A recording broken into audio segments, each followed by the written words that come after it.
Hello student, आज हम principles of accounting में adjustment of joint life policy के बारे में जानेंगे, उससे रिलेटेड जर्नल एंट्रीज। सबसे पहले हम जानते हैं कि जॉइंट लाइफ पॉलिसी एक्चुअल में होता क्या है। ठीक है, जो meaning of joint life policy.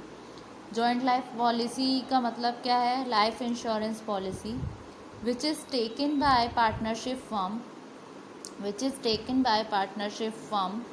on joint life of all the partners from life insurance corporation. ठीक है, तो जॉइंट लाइफ पॉलिसी का मतलब क्या है? ये एक लाइफ इंश्योरेंस पॉलिसी है जो कि टेकन बाय होती है पार्टनरशिप फर्म के द्वारा जॉइंट लाइफ पर ऑल द पार्टनर्स के द्वारा from joint life insurance corporation से, जो LIC जो होती है।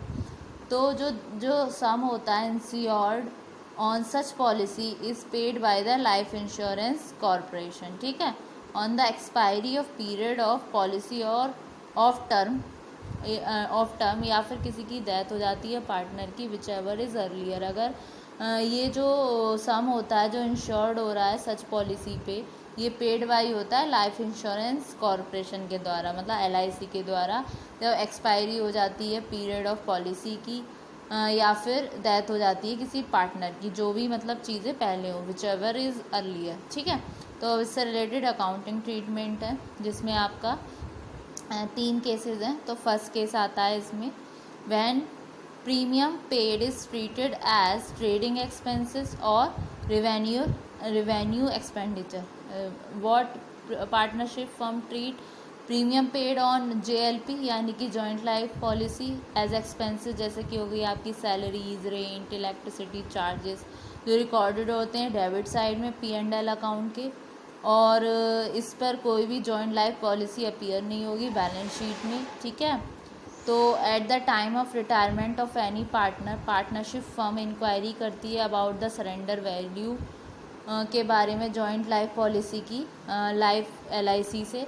तो accounting of surrender value is done as follows as time of retirement of a partner. ठीक है, तो जिसमें फर्स्ट केस आ रहा है, इसमें फर्स्ट कंडीशन आती है जब opening joint life policy account with surrender value, इसमें एंट्री होगी आपकी joint life policy account debit to all partners capital account. तो जॉइंट लाइफ पॉलिसी अकाउंट क्या हो गई आपकी? सरेंडर वैल्यू हो गई, और इसमें क्या आ गया आपका? Profit sharing ratio. ठीक है, फिर इसको बोल सकते हैं कि जो सरेंडर वैल्यू है जॉइंट लाइफ पॉलिसी की, वो क्रेडिट हो रही है ऑल पार्टनर्स कैपिटल अकाउंट से उनके profit sharing ratio on retirement of a partner. अब इसकी ट्रीटमेंट क्या होती है बैलेंस शीट में? Now joint life policy account is prepared and its debit balance is shown in asset side of balance sheet. In such case joint life policy account remain open रहता है।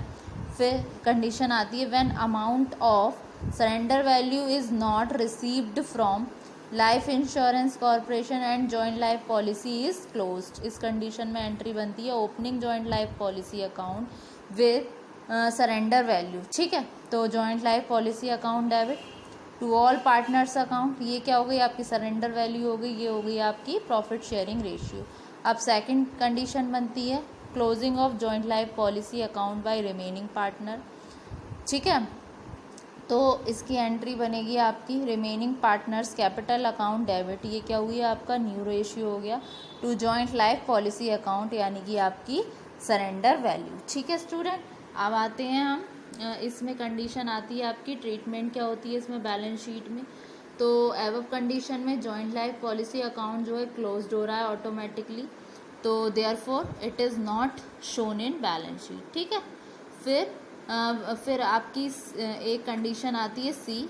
इसका मतलब है जब सरेंडर वैल्यू जो होती है जॉइंट लाइफ पॉलिसी की शोन नहीं है और सरेंडर वैल्यू जो है वो एंटर्ड है through capital account of partners. ठीक है, तो कंडीशन बनती है आपकी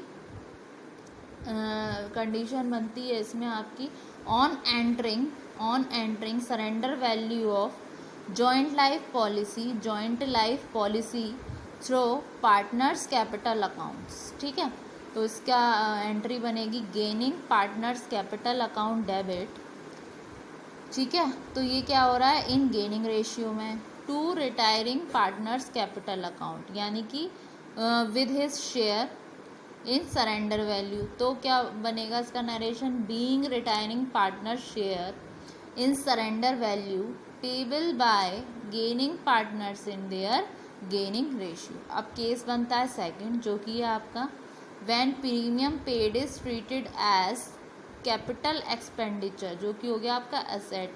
जब in case of premium of joint life policy being treated as capital expenditure, तो जॉइंट लाइफ पॉलिसी जो अपीयर होगी एसेट साइड में बैलेंस शीट के एट सरेंडर वैल्यू। इस कंडीशन में eight the time of a partner ये डिसाइडेड किया जाएगा कि जॉइंट लाइफ पॉलिसी अपीयर है बैलेंस शीट में, तो वो रिटर्न ऑफ होगी और कंटिन्यूड होगी एज इट इज़। तो फर्स्ट कंडीशन आती है when joint life policy is kept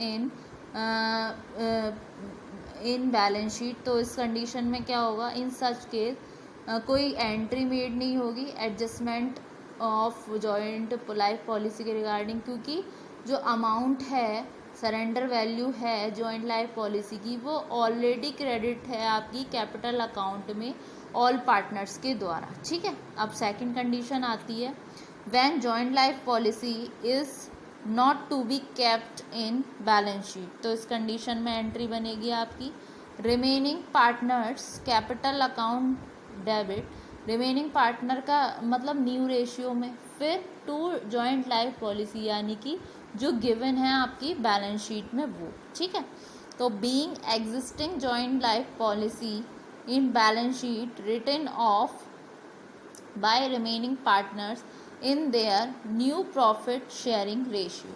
ठीक है, अब केस आता है थर्ड, जो कि है when premium paid is treated as capital expenditure and joint life policy reserve account is maintained. उसमें क्या हो रहा था आपका, जस्ट प्रीमियम पेड को ट्रीटेड किया रहा था कैपिटल एक्सपेंडिचर के नाम से सेकंड केस में, और इसमें साथ में क्या हो रहा है joint life policy reserve account भी मेंटेन हो रहा है। ठीक है, तो इसमें फर्स्ट कंडीशन आती है when joint policy is maintain in balance sheet. इस केस में क्या है, कोई भी एंट्री नहीं होगी adjustment of joint life policy के रिगार्डिंग, क्योंकि जो अमाउंट है जैसा कि मैंने बताया था जॉइंट लाइफ पॉलिसी का ऑलरेडी क्रेडिट है आपके ऑल पार्टनर्स कैपिटल अकाउंट में, तो नो एंट्री होगी। फिर सेकंड कंडीशन आएगी आपकी व्हेन जॉइंट लाइफ पॉलिसी और joint life policy reserve account is not to be maintained. ठीक है, तो on deciding not to maintain joint life policy account and joint life policy reserve account by all the partners, तो entry बनेगी joint life policy reserve account debit. ठीक है, जो कि given है आपकी बैलेंस शीट में to joint life policy account. ठीक है स्टूडेंट, तो होप सो स्टूडेंट आपको आज का लेक्चर समझ आया होगा, आज से रिलेटेड वीडियो से रिलेटेड अकाउंटिंग ट्रीटमेंट भी समझ आए होंगे। Thank you very much.